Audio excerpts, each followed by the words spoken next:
अरे ये हम कहाँ गए? ये जंगल तो बहुत हरा भरा लग रहा है।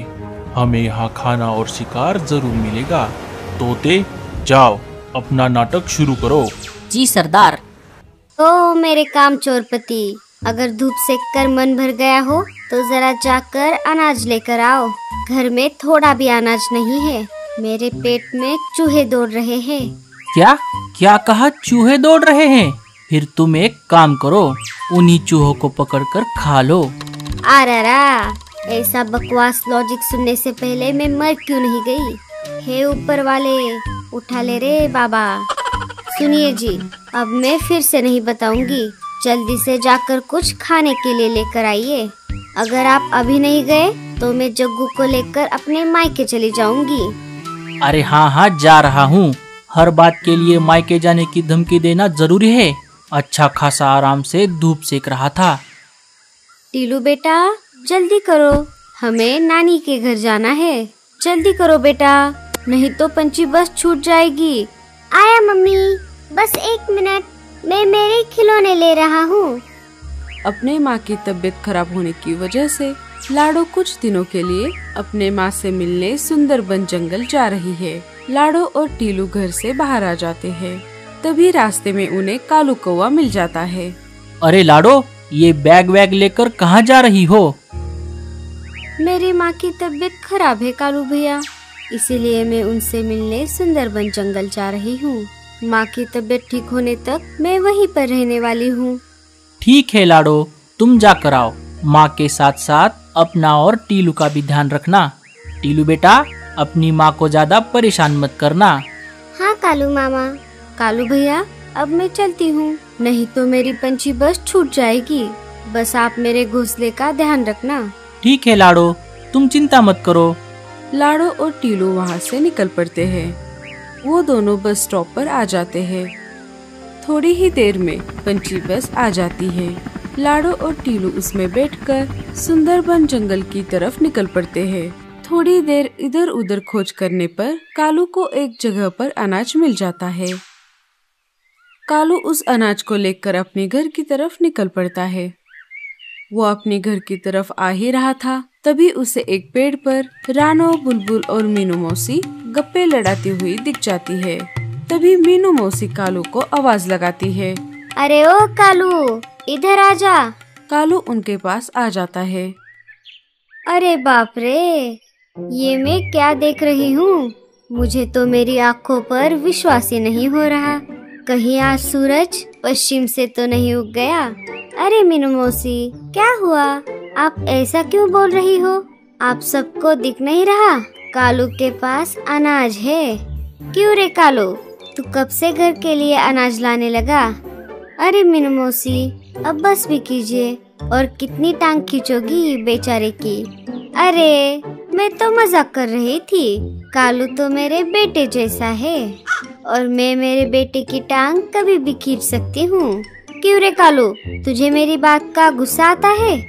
अरे नहीं मीनू मौसी, मुझे क्यों गुस्सा आएगा?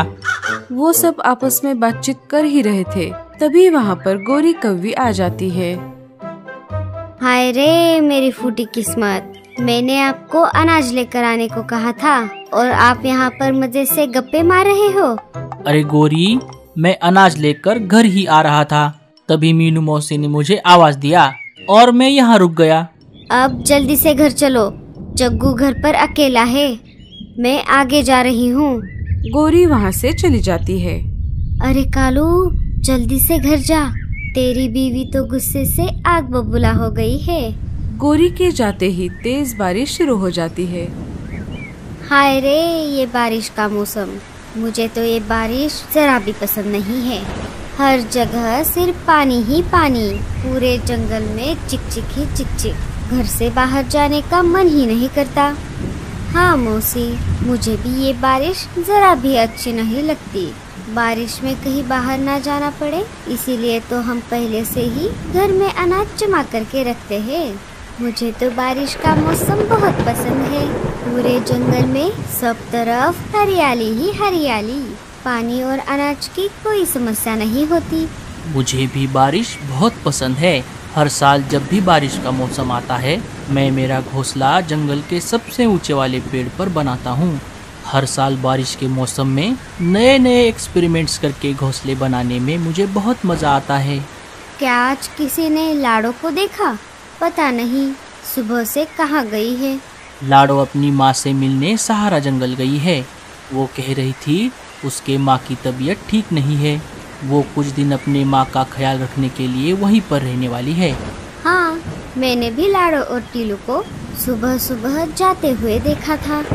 वो सब बातें कर ही रहे थे, तभी उन्हें आसमान में शिकारी पंछी एक तोते के पीछे पड़े हुए दिखाई देते हैं। अरे वो देखो, ये तोता तो हमारे जंगल का नहीं दिख रहा। हाँ, और ये शिकारी पंछी भी। लगता है ये रास्ता भटक गया है। हमें उसकी जान बचानी होगी।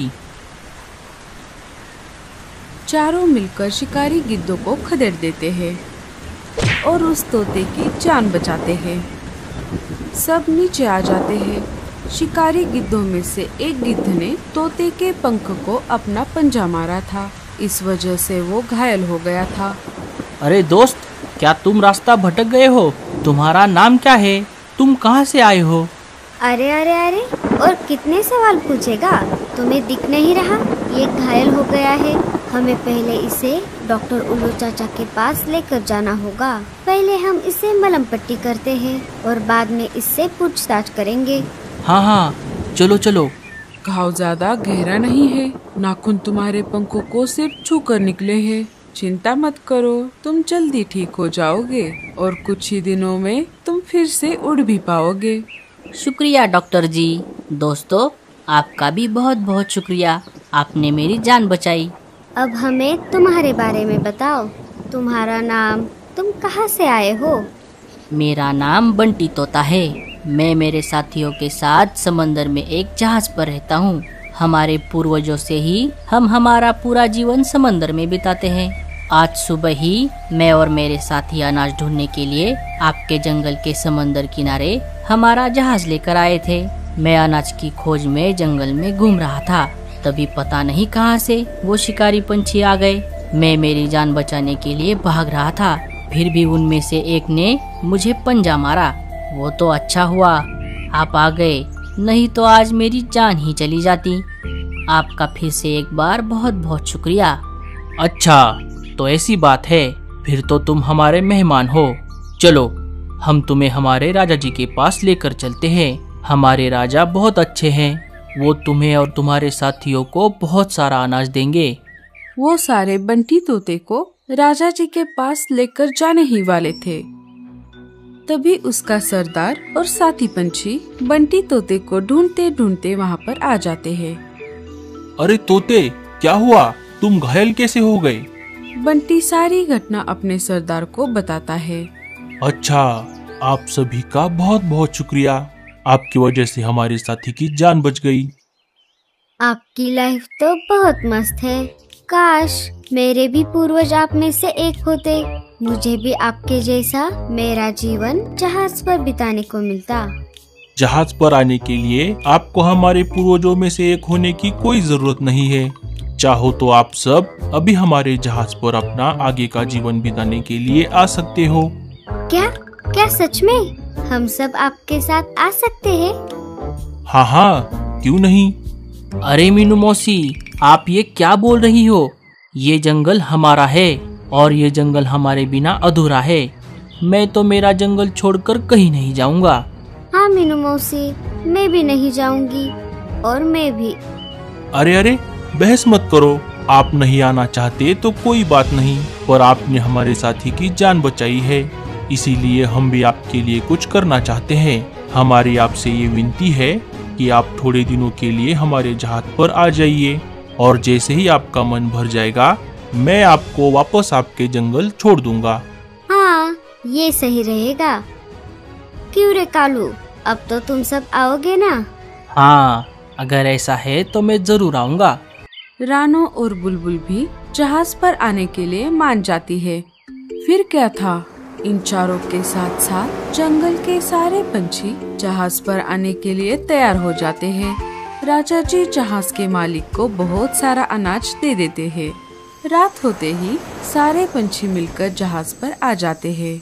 जैसे ही कालू जहाज पर आ गया, उसने देखा तोते के पीछे जो शिकारी पंछी पड़े थे वो तो जहाज पर पहले से ही मौजूद थे। तभी कालू ने उनके सरदार से कहा, अरे ये तो वही शिकारी पंछी है जो इस तोते के पीछे पड़े थे। अरे कालू जी, ये पंछी तो जहाज से नीचे ही नहीं उतरे। अरे कालू, तुझे कोई गलतफहमी हुई है, ये वो शिकारी पंछी नहीं है। हाँ मीनू मौसी, लगता है आप सही कह रही हो। मुझे तो इन सब पर पहले से ही शक था। अभी के लिए मैं शांत रहता हूँ, देखते हैं आगे आगे क्या होता है। मुझे इन सब पर नजर रखनी होगी। अरे ये सारे पंछी जहाज में बैठकर कहाँ जा रहे हैं? लगता है कहीं घूमने जा रहे हैं। राजा जी, आप तैयार हो? हाँ, हम सब तैयार हैं। जहाज निकल पड़ता है। तो दोस्तों, आगे क्या होगा देखते हैं अगले पार्ट में।